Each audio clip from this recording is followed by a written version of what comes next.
Today's tutorial is all about patchy foundation, why it happens and how to fix it. Let's go. Most of you might know this, but I'm all about skincare instead of primer.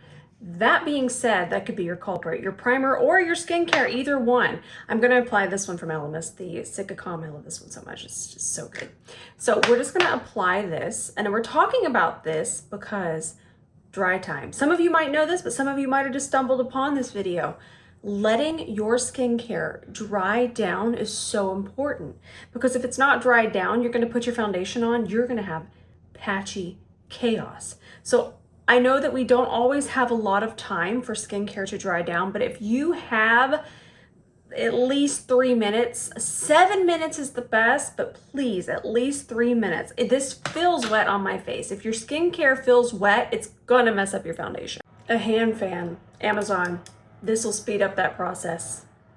Now this is gonna be so controversial. This, honestly, I might have to delete this video after I post it. It's me, y'all know better. I have never in my makeup life had issues mixing water-based with oil-based, all of that. Because I'm using such small amounts of the product, it's not like I'm mixing salad dressing where it's very large parts of the ingredients. For me, I just find that I'm using these small amounts and I never have issues. So I never go, is this water-based? Is this water-based? Is it gonna work together? It could be something you might wanna look into, but for me, I don't have that issue and never have, even when I first started my makeup journey. I also want to mention, I forgot to mention this when I was talking about the skincare, but proper skin prep can slow down that dry time. It's not going to stop the dry time, but it slows it down, so we do have a little extra time to work the foundation in and get it really smooth across the face. So we'll come back to this one. We're going to use this one today. It's just such a great example. But I want to show you other foundations that have very similar dry times to this one. This one from Dior, it's a matte foundation, and this goes for most matte foundations. This would be one that would dry down really quickly. I'm going to show you the proper application like I mentioned, but this would be one that would dry down very quickly. Also, this one from KVD, the new serum foundation, it is one that wants to dry, and then if we were to go back over it with our tool, no matter our tool, it's going to cause patchiness. This one from Makeup Forever, I love this one, by the way. But this is one that is long wearing. Look for long wear even in the name. Even the one from Maybelline, the skin tint, that is a long wear product. So you would think skin tint, oh, that's just regular. We'll just throw that on. That is best applied in sections. And I'm gonna show you how to do it in just a second, but this is such important information. All right, let's do this. My perfect shade is Outdoor Beige. This is really important. It's important with most and really all long wear foundations. Really any foundation, give it a good shake. So the number one thing for me that would separate my makeup was me using a damp sponge. I don't care if I wrung that sponge out, it's still going to add water into the foundation. I preached that before I had the brushes. This is a very lovely, wonderful brush, yes. But that being said, that sponge, this isn't about the brush. It's really and truly about just that application. That sponge can separate it, it can add water into it, and no matter how much I would wring it out, I still just didn't even get the coverage that I wanted out of the foundation. I feel like sponges, if you like a lighter, light coverage, yes. But if you're wanting to have that foundation perform the way that it's meant to be performing, sponges, they can put a little damper on that.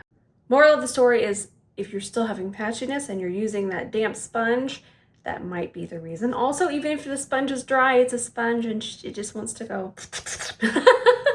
It wants to absorb, that's what they do. So that might be one of the issues. If not, we still got more to talk about here. The prime example of a long wear, fast drying foundation. So if you have a double wear foundation and you're not working in sections, you might not be getting the most out of it. So for me, I work in sections, and what I'm letting you do is I'm letting you see that this is going to completely dry down. The moment it dries down and I continue to go over this with that brush, I'm going to get patchiness. This isn't about patchiness, but it's about picking out your shade. Also with foundations, let them completely dry. This isn't dry yet. You're gonna see it look completely different. I'm gonna swatch the same color next to it in just a second and you're gonna see that. So if you're just kind of swatching that foundation and you're just like, oh yeah, that looks good, please just wait for it to dry down. That way you can see what it's actually gonna look like. So now our double wear here is dry and I'm gonna start to just kind of move it. Notice it's not really moving. That's what we want. That's a very good thing. But imagine a brush or a damp sponge just continuing to go on it when it's dry. All you're gonna get is patchiness, separation, just absolute chaos. Now let me swatch. This is the same color. Look at that. Look at how different that looks. This completely melted into my skin the way it should, but look at this difference. That's why we have to wait for it to dry down to choose our shade. So I have it here on the back of my hand, and this might seem like completely irrelevant, but I try to keep it in a big lump. I don't let it spread out too far on my hand, and the reason why is because dry time. It's not going to be able to dry like this, so we want that pretty thick on our hand. That way we can work in sections. Remember, if you don't want to use your hands, I don't mind using them, but you could just get a makeup spatula on Amazon. So affordable. I'm going to start on my jawline. We're going to place it, okay? It's placed. We're ready to blend. We have our Rose & Bend Beauty C42 ready, and we're going to start here at the jawline.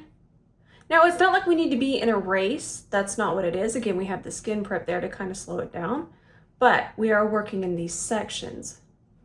Okay, blend, blend, blend. Also notice that I'm tapping up and down. I'm pressing, I'm not swiping.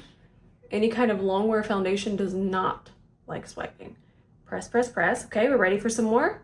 Let's do another nice thin layer. That should get us through the rest of this cheek and the side of our nose. Perfect. I cannot continue to stress enough how important pressing is and not swiping. I know I'm just a broken record at this point, but you're gonna get more coverage out of your foundation and it's not gonna patch. It won't patch up, I promise. If you go and watch all of the pro makeup artists, you're gonna see most of them are doing these pressing motions. Now I can feel, you can even just do a quick little tap, I can feel that this isn't dry. So if you do wanna layer it up for a little bit more coverage, right now is the time. Again, we talked about that skin prep slowing it down. So we're able to build it up. Look at how beautiful and smooth. No patchiness. We're having a good time. I just remember when I first started my makeup journey, I had no idea. I didn't have anyone. YouTube wasn't even around at the time, so there were just a lot of tears that washed off my makeup. Quick reminder, notice how I worked in the sections. We went here, then we went here, took it over here, and then we did that side of the forehead. We're gonna do the same thing over here. This is a beautiful foundation. I forget how pretty it is. Let's do the same thing on this side. I'm just gonna let this run because it's really satisfying to watch this brush blend foundation in. Don't forget the ear. Back, grab some more, smooth it out.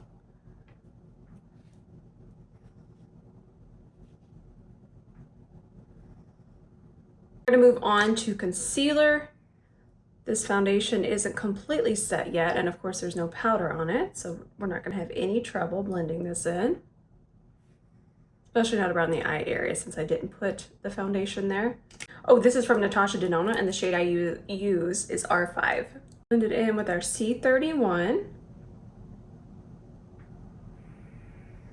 I also will say that this concealer is very pigmented, and that means that it would fill in any gaps. Say that the wetness from this concealer, maybe it might separate something, you're not gonna see it. And the reason why is because there's so much pigment there to kind of fill in that gap. The gap being the patchiness. So you don't really have to worry about that at all when it comes to this concealer. And that's one of the reasons I look for concealers that are very pigmented. Now I wanna show you some products that I don't recommend with a long wear, fast drying foundation. These are gonna pair beautifully with dewy foundations, skin tints. They're gonna be great, but we're getting dry now. We're entering our dry era, if you will. Something like this formula, beautiful formula. It's a 10 out of 10 would recommend, but this very wet formula here on top of this almost set foundation is just going to be a mess. It's going to be an absolute wet, dewy mess. This is just too wet of a formula. I'm just using this one as an example. There's a lot of really wet, creamy blushes that have that similar texture. A liquid blush, that's where the patchiness comes in. The Rare Beauty on top of this, we might be running into issues. This would be a great formula to pair with it. It's just creamy enough. Do you see how it kind of leaves my fingerprints in there? That kind of shows you that it would be dry enough to not separate, but also creamy enough to blend. Same with bronzer. This one right here, this one would get me. It would have gotten me. Beautiful formula, but if your foundation is long wearing at all, you run the risk. It's not always going to happen. Now I'm on a makeup journey where I could definitely I could get this on top of here. But depending on where you're at in your makeup journey, this might be a very wet situation that could absolutely just sabotage your foundation. Same brand, Mob Beauty. This is the cream bronzer M77. I'm gonna pick this up on my C40. And obviously the fibers, they pick up the product really beautifully. See how there's no lumps? And now again, with those tapping, stippling motions up and down, up and down, up and down. It's so important. I know it's annoying, but it's gonna make such a difference. I'm gonna tap back in. Just creamy enough to melt in, but not too wet where it starts to separate. Now, of course, the even easier route is just to set and use powder blush, powder bronzer, powder everything else. But I have faith in y'all and I want y'all to learn. I want y'all to learn every way to do it. That's what we're here for. We're here to help each other. This is Mob Beauty cream blush. Shade is M72. Same technique. Okay, we see that. There we go. And then, just again, tap that on. Oh, that's a really pretty shade. Thought it would tie into the eyes nicely. And now we're almost to the powder part.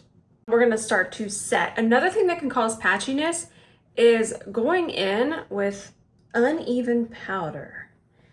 Woo! Listen, even that powder out on your hand. I know some of us might think, wow, that's being really wasteful. You can grab it all back. It's back in here. There's the tiniest amount here. Plus, I don't even know how long it takes me to go through one of these, over a year. And I do my makeup multiple times a day. So all that chatting, let's make sure that this is nice and smoothed out. Okay. Now we want to set that under eye first so we can set it evenly and all at once. That's going to help with that wear time and it's just going to make it look so smooth. Just kind of keep going back and forth. It's important to get that really smoothed out.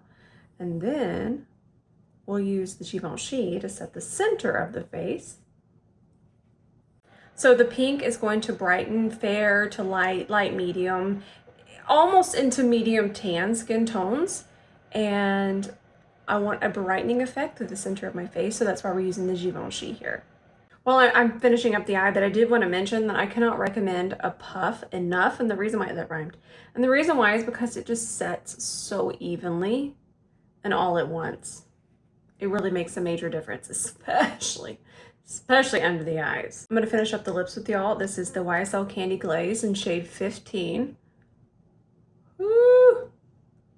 That is luscious. Somewhere in the tutorial I got wild and I touched the lenses, so it might be just a little bit blurry, but I wiped it off. That way you can see the finished product here. Look at how smooth this is.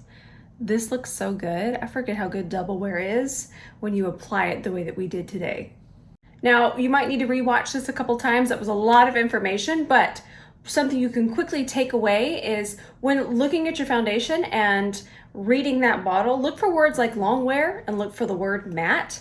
And now you know how to apply it. You're unstoppable. Okay, that's gonna be it for today. If you're wondering about the other products that I use, just always check the description bar. I know things aren't labeled, but it's in the description. That way you can just go check it out, see what I used. And just know this, I love you so much.